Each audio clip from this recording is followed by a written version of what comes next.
मौसम में बदलाव होते ही बुजुर्गों व हड्डी रोगियों की परेशानी बढ़ने लगी है।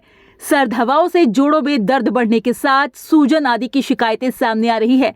ऐसे में मरीजों को चाहिए कि वो मॉर्निंग वॉक से परहेज करे, साथ ही हवा से बचाव आदि का भी इंतजाम करे। जोड़ों में कभी कभी इतना दर्द हो जाता है कि चलने फिरने तक में भारी परेशानी का सामना करना पड़ रहा है।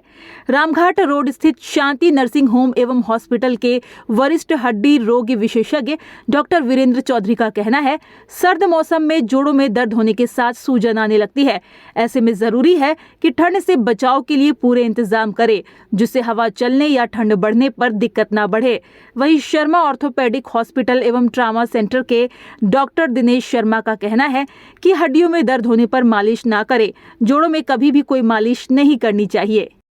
जैसे ही ठंड की मौसम आता है तो उसमें अक्सर लोगों को जिनको भी जोड़ों की तकलीफ़ पहले से ही है, उनकी तकलीफ़ थोड़ी सी बढ़ जाती है और कईयों को नई तकलीफ़ भी शुरू हो जाती है।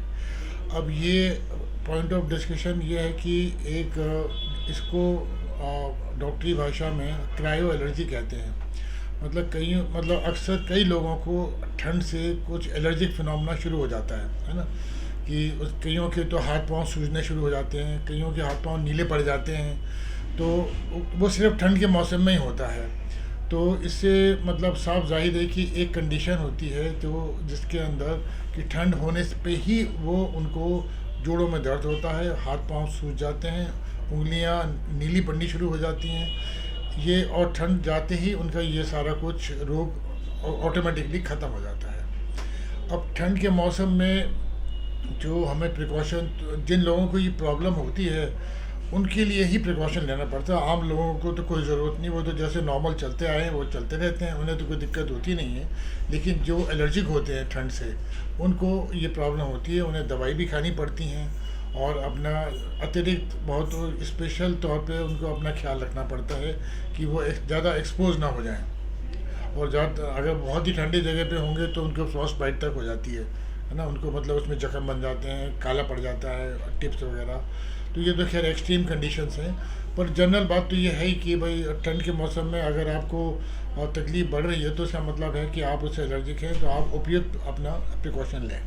देखो, बच्चों में और बड़ों में, बुजुर्गों में ठंड आने से मसल स्पाज्म हो जाता है, मांसपेशियां अकड़ने लगती हैं। तो पहले तो सबसे बड़ा उपाय है कि ठंड से बचना है, गर्म पानी का इस्तेमाल करना है, गर्म पानी में हाथ धोने हैं, गर्म से नहाना है, और थोड़ा जब सूर्य हो गया है तब बाहर निकलना है। समझे, सबसे बड़ा उपाय ये है। दूसरा यह है कि मालिश नहीं करनी चाहिए। आमतौर से जो लोगों में धारणा है कि मालिश करने से कुछ हो जाता है, जोड़ों में कभी भी कोई मालिश नहीं करनी चाहिए।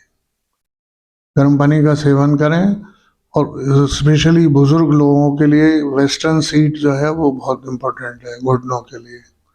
इंडियन स्टाइल में बैठने से उनसे उठने की संभावना कम हो जाती है, उठने बैठने से नी को डैमेज ज़्यादा होता है, समझ रहे हैं आप।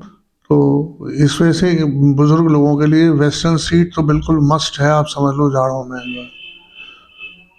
तीसरी मैं ये कहूँगा कि गर्म रखने के लिए लोगों को अपना यह कि गर्म कपड़े पहने, है ना। और दूसरा ये कि बॉडी और गर्म कपड़ों के बीच में जो एयर एंट्रैपमेंट होता है वो गर्म रखती है उसको, बॉडी को जो है।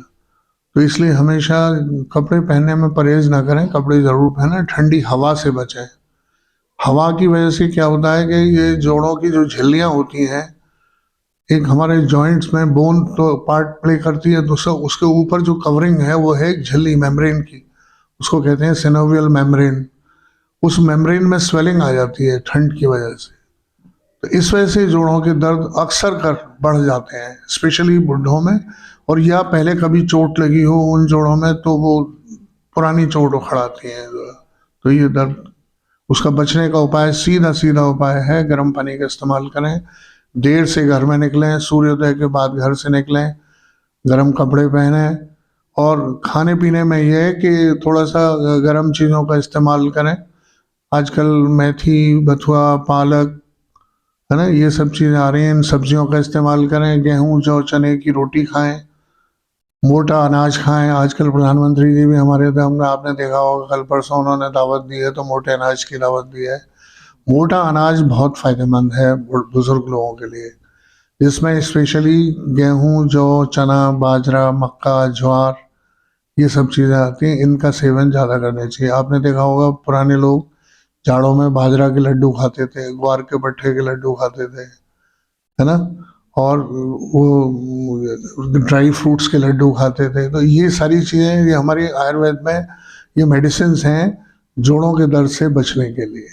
अच्छा सर, किस कंडीशन में जो है डॉक्टर को दिखाया जाना चाहिए, मतलब जो है दर्द अधिक हो तो या क्या दर्द अधिक हो और दर्द के साथ अगर बुखार हो और अगर कोई भी जोड़ आपका वजन न साथ पा रहा हो, अगर आप वजन नहीं ले पा रहे हैं उस पैर पे, तब तुरंत डॉक्टर को दिखाना चाहिए। बजाय इसके कि ये गांव वाले लोग जो है जाके मालिश वालिश करवाते हैं सुताई वालों से, वो कभी नहीं करना चाहिए, कभी भी नहीं करना चाहिए। और स्पेशली जोड़ लगे हुए जॉइंट में तो बिल्कुल, चोट लगे हुए जॉइंट में तो कभी भी नहीं करना चाहिए। चोट के बाद मालिश करना तो ये समझ लो आत्मघाती कदम है, जो आजकल पब्लिक कोई समझना नहीं चाहती। पूरे गांव पढ़े लिखे लोग तक मतलब चोट लगने के बाद सुताने वालों पर चले जाते हैं। ये बिल्कुल गलत तरीका है, कभी भी नहीं करना चाहिए ऐसा।